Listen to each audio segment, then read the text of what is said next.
1986, Run-DMC were climbing toward MTV domination, but before the machine crowned them kings of the mainstream, 15 records were moving through record stores, block parties, and cassette decks that most heads have completely forgotten.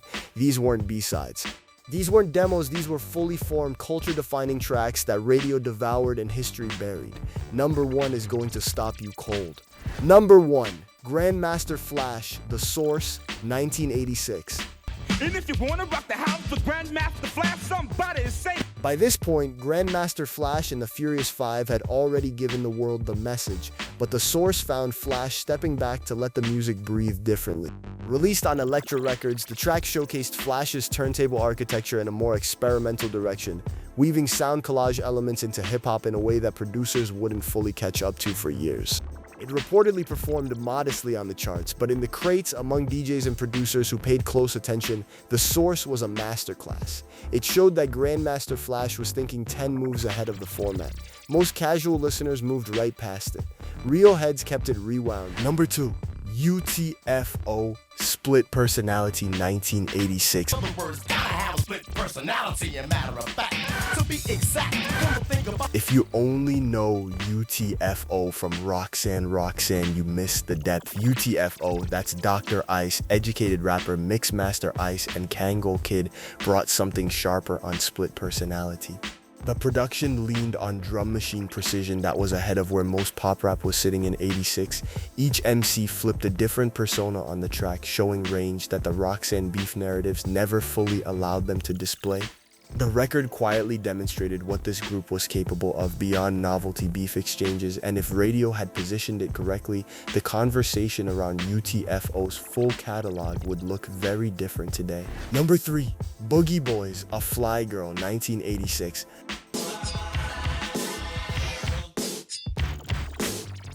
The Boogie Boys from Harlem were working a smooth bounce that sat somewhere between hip-hop and electro-funk, and A Fly Girl captured that perfectly. The track reportedly received solid radio play, but the Boogie Boys existed in a lane that the industry never quite knew how to market long-term.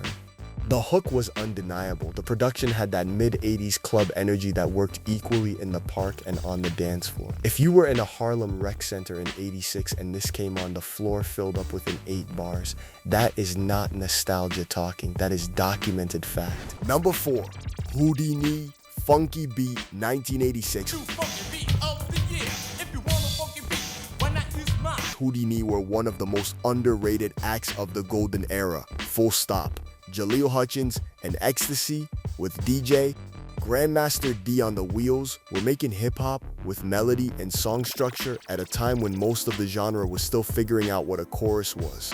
Funky Beat, produced by Larry Smith, reportedly found solid airplay in urban markets and holds up as one of the cleaner production jobs of its year. The group had already proven themselves with Friends and 5 Minutes of Funk, but Funky Beat showed they were not resting on anything.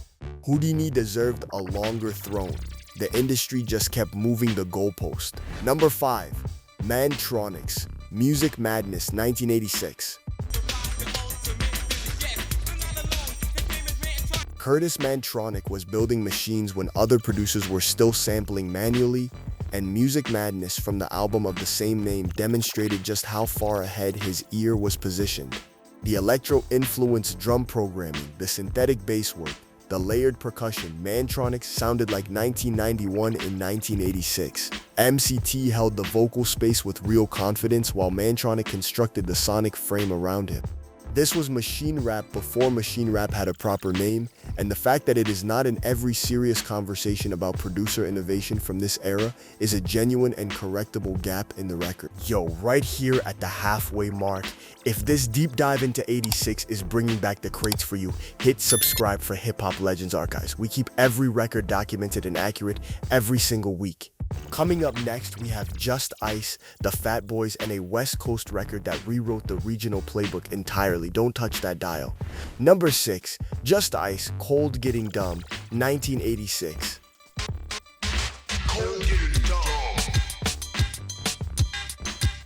Produced by KRS-One before Boogie Down Productions fully took over the conversation, Cold Getting Dumb was as raw as hip-hop got in '86.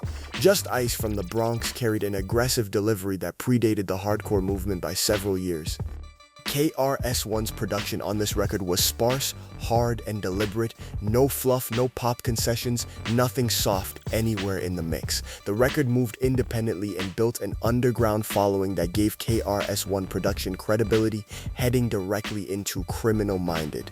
If you want to trace the lineage of hardcore hip-hop back to its root system, Cold Getting Dumb is a foundational document you cannot skip. Number 7. The Fat Boys, Sex Machine 1986.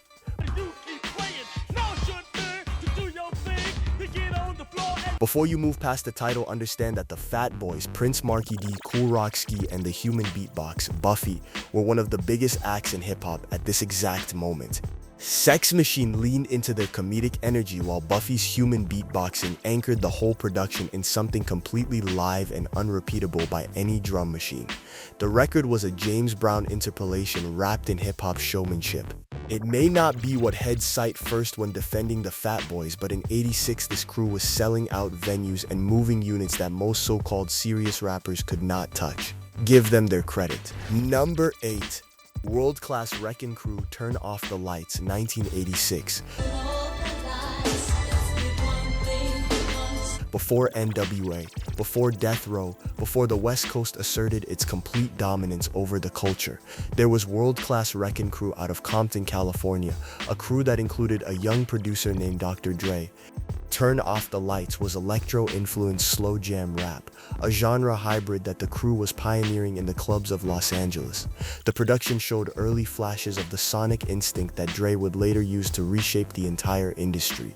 It does not sound like The Chronic, but if you listen carefully, you can hear the DNA forming right there in '86. That alone makes it required listening.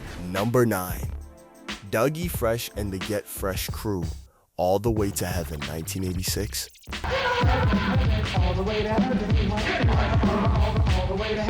Dougie Fresh, the world's greatest entertainer, was already certified after La Di Da Di and The Show, but All the Way to Heaven extended that run with production that kept the live performance energy at the center of everything. The Get Fresh crew, including MC Ricky D, later known to the world as Slick Rick, provided the vocal layering that made Doug's records feel like full band productions built from one human voice and a drum machine. This record showed the group's real versatility. Slick Rick's contribution to the sonic texture here is worth noting every single time this track comes up. Number 10. Steady B, Bring the Beat Back, 1986.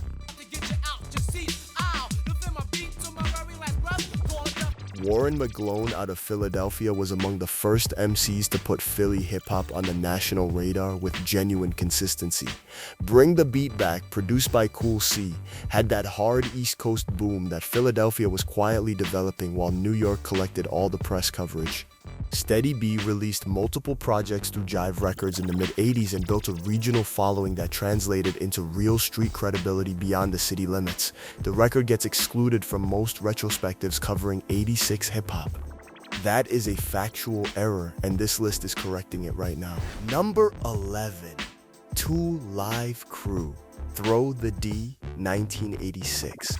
Before the obscenity trials, before As Nasty As They Wanna Be became a First Amendment case that law schools still study, 2 Live Crew from Miami were carving out a lane that nobody in New York or Los Angeles was working in. Throw the D was raw, regional, and unapologetically Southern, which in 1986, when hip-hop's power structure was almost entirely Northeastern, was a genuinely radical position. Miami-based production from Luke's label was building a sound that would reshape party rap for the next decade. 2 Live Crew were architects before the mainstream acknowledged the building existed. Number 12. LA Dream Team, Kings of the West Coast, 1986. Rudy Pardee and Steve Travie were making California rap before California rap had a national lane to compete in. Kings of the West Coast was a regional declaration, plain and simple, a statement that the West was building its own culture independent of whatever New York was exporting that season. The record had electro-influenced production and an MC style that felt distinctly Californian, looser in cadence, warmer in tone, built for the boulevard. Most hip-hop historians begin the West Coast story with NWA, The LA Dream Team's work establishing regional identity before gangsta rap absorbed Everything Deserves Its Own Chapter. This track is Exhibit A. Number 13. Kool Moe Dee, Go See the Doctor, 1986. The subject matter alone, a song addressing sexually transmitted infection directly and without apology, was audacious for commercial hip-hop in '86. Kool Moe Dee, formerly of the Treacherous Three, brought battle-tested lyricism and veteran presence that made the topic land as genuine social commentary rather than cheap comedy. The production was minimal and deliberate, the message was crystal clear. The record reportedly moved independently before label support amplified its reach, and while the content shocked certain radio programmers, it demonstrated that hip-hop could deliver public health information with more effectiveness than any government PSA. That is not a small legacy. That is a documented contribution to public discourse. Number 14. Stetsasonic, Just Say Stet, 1986.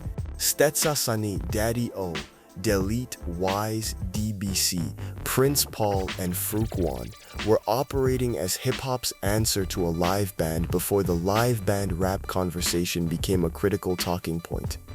Just Say Stet introduced most listeners to what this Brooklyn collective was actually constructing. Layered vocals, live instrumentation woven into the drum programming, and an ensemble approach to rap performance that most crews were not even attempting. Prince Paul's presence in the production framework here was an early signal of the sample architecture he would later deploy on De La Soul's 3 Feet High and Rising. Stetsasonic planted that seed in '86, and the harvest was enormous. Number 15. Salt-N-Pepa, My Mic Sounds Nice, 1986. Cheryl James and Sandy Denton, Salt-N-Pepa, with DJ Spinderella on the cut, were doing something in '86 that should have been recognized immediately for exactly what it was: women in hip-hop not asking permission to be taken seriously. My Mic Sounds Nice was a straight skills record. No novelty framing, no gimmick, no apology, just lyricism and DJ work that held its own against anything else released that year. The track appeared on their debut album, Hot, Cool, and Vicious, and while Push It would later become the crossover signature that casual fans remember, My Mic Sounds Nice showed who Salt-N-Pepa actually were before the pop machine got its hands on the narrative. That distinction matters enormously. That is 15 tracks from 1986 that deserve another spin, every single one of them, no exceptions. This is Hip Hop Legends Archives, and this is what we do: pull the records back out of the crates, fact-check the history, and give the culture its proper documentation before the algorithm buries it permanently. If you were there in '86, if you had any of these on tape, on wax, or just heard them blasting from a car window at a red light, drop it in the comments. Tell us which one hit different for you. Hit like, subscribe, and keep the archive alive. Until next time, peace, love, and hip-hop. And that is why these records still deserve to be heard again.